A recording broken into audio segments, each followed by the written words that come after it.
Assalamualaikum warahmatullahi wabarakatuh. Bismillah, alhamdulillah, wassalatu wassalamu ala rasulillah Sayyidina wa maulana Muhammad ibni Abdullah wa ala alihi wa sahbihi wa mawalah amma ba'dah. La hawla wa la quwata illa billah. Saudara-saudaraku rahimakumullah, alhamdulillah kita dipertemukan kembali oleh Allah Subhanahu wa taala. Sering saya sampaikan tentu dengan bentuk senantiasa semangat bergairah untuk membenahi diri, membenahi hati sampai kita benar-benar sowan kehadirat ilahi, akhirnya diterima di sisinya, akhirnya mendapat husnul khotimah. Amin Allahumma amin. Saudara-saudaraku rahimakumullah, kesempatan yang lalu sempat saya sampaikan bahwa dalam kehidupan ini kita punya musuh yang harus kita perangi, harus kita musuhi pula, yaitu ada yang dari golongan makhluk halus, yaitu setan, ada juga dari jin yang kafir, ada juga yang dari golongan manusia, yaitu Yahudi dan Nasrani, orang musyrik. Selanjutnya ada bahkan yang ada dalam diri kita sendiri, yaitu yang namanya nafsu. Kali ini saya akan menyinggung tentang nafsu, yang mana di antara nafsu ada yang harus kita perangi. Saudara-saudaraku rahimakumullah, di dalam Quran itu ada 3 istilah nafsu. Ada kalanya nafsu ammarah, ada nafsul lawamah, dan nafsul mutmainnah. Nafsul ammarah yaitu nafsu yang liar, nafsu yang senantiasa memerintahkan kejelekan. Itulah nafsu yang harus kita perangi. Adapun nafsul lawamah itu yang kadang-kadang bisa ditaklukkan, kadang-kadang tidak. Yang paling puncak adalah nafsul mutmainnah, nafsu yang sudah tercerahkan, nafsu yang sudah terkendali, sudah jinak, dan bahkan nafsu senantiasa tenang, bisa menjalankan perintah Allah. Saudara-saudaraku rahimakumullah, yang akan kita cermati dengan nafsu ammarah, nafsu yang senantiasa mengajak kita untuk berbuat kejelekan.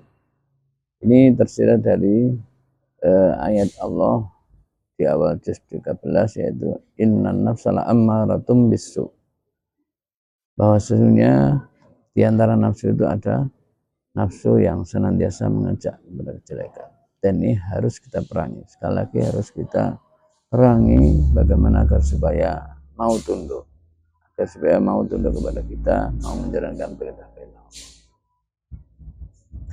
Di suatu waktu beliau Nabi pernah mengatakan bahwa rojana ila jihadil akbar. Saya ulangi, maksud saya rojana ila jihadil akbar. Setelah pulang dari perang Badar, beliau Nabi mengatakan kita sekarang sedang pulang dari perang yang kecil menuju perang yang besar. Ini para sahabat berkata, perang Badar yang sedemikian dahsyatnya itu masih dibilang perang yang kecil. Kita pulang dari perang yang kecil menuju perang yang besar, yaitu jihadun nafsi. Maksudnya memerangi hawa nafsu. Maksudnya menuju kepada perang yang lebih besar, yaitu perang melawan hawa nafsu. Perlu saya garis bawahi, saudara-saudaraku, ini hadis, ada yang mengatakan termasuk hadis yang maudhu. Namun di redaksi yang lain juga ada pembahasan tentang perang melawan hawa nafsu adalah satu perang yang besar. Artinya meskipun secara redaksi hadis yang maudhu, tapi kita mengambil dari inti dari hadis ini bahwa sebenarnya adalah perang melawan nafsu adalah termasuk perang yang besar. Ya, karena itu saudara-saudaraku, marilah dalam kehidupan ini bagaimana agar supaya dari hari ke hari kita senantiasa bisa menundukkan nafsu, artinya kemauan yang berusaha untuk menyesatkan kita, berusaha untuk menentang kita untuk patuh kepada Allah. Harus, karena ini yang akan menyelamatkan kita dari siksa Allah, yang akan menggiring kita untuk ke jalan yang benar. Saudara-saudaraku rahimakumullah. Karena itu kita harus senantiasa dalam kehidupan ini harus mampu menyelami, mendeteksi, memantau bagaimana gerak-gerik nafsu ammarah. Karena bagaimanapun ini ada dalam diri kita. Bagaimana kita akan mengalahkan kalau tidak mengetahui, kalau kita tidak mengetahui gerak-gerik nafsu, langkah-langkah nafsu, sampai akhirnya mengajak kita kepada kesesatan. Tentu ini sesuatu yang muskil. Karena itu, marilah langkah pertama adalah sejauh mana gerak-gerik nafsu kita. Akan kemanakah kita akan diajak oleh nafsu? Yang garis besar adalah inna nafsala ammaratum bisu. Segala sesuatu yang menjerumuskan kita untuk sesuatu yang jelek, maka itu adalah bisikan nafsu. Dan itu harus senantiasa kita lawan, kita tundukkan sampai benar-benar nafsu ini tunduk kepada kita.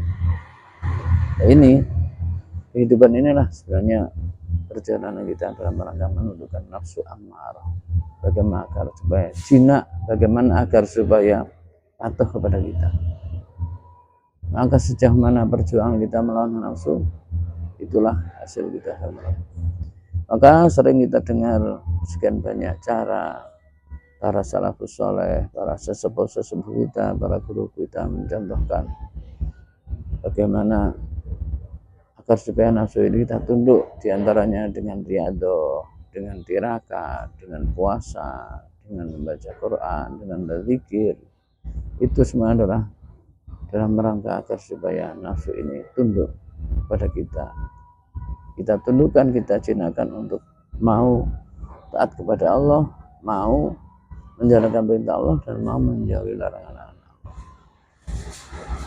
Kalau kita tidak demikian, sekali lagi betapa kita nanti tetap akan dalam kondisi yang dikendalikan oleh nafsu. Dan ini satu isyarat, satu alamat kita akan terjerumus dalam kesesatan, kita akan dibenci oleh Allah, selanjutnya dilaknat oleh Allah karena kita tunduk kepada nafsu yang senantiasa memerintahkan pada kejelekan.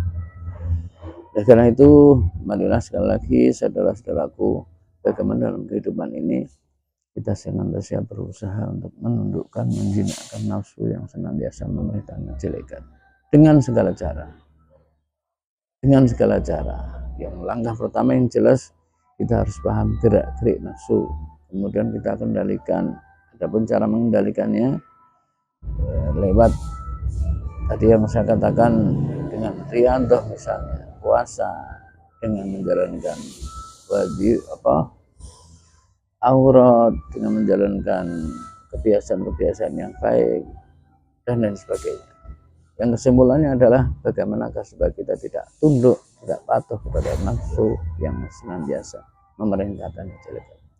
Kalau ini mampu kita lakukan, kita biasakan, kita latih, kita biasakan, akhirnya kita benar-benar jadi watak-watak atau kepribadian yang militan, kepribadian yang sudah tidak tunduk kepada nafsu.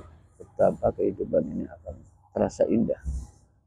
Kita akan mampu mengendalikan nafsu ammarah, akhirnya nafsunya jinak, meningkat kepada nafsu lawamah, dan pada puncaknya kita benar-benar dianugerahi menjadi nafsu yang mutmainnah, yang pada puncaknya kita akan diserukan oleh Allah, ya ayyuhan nafsul mutmainnah irji'i ila rabbika radiyatan mardiyah fadkhuli fi ibadi wa dkhuli jannati.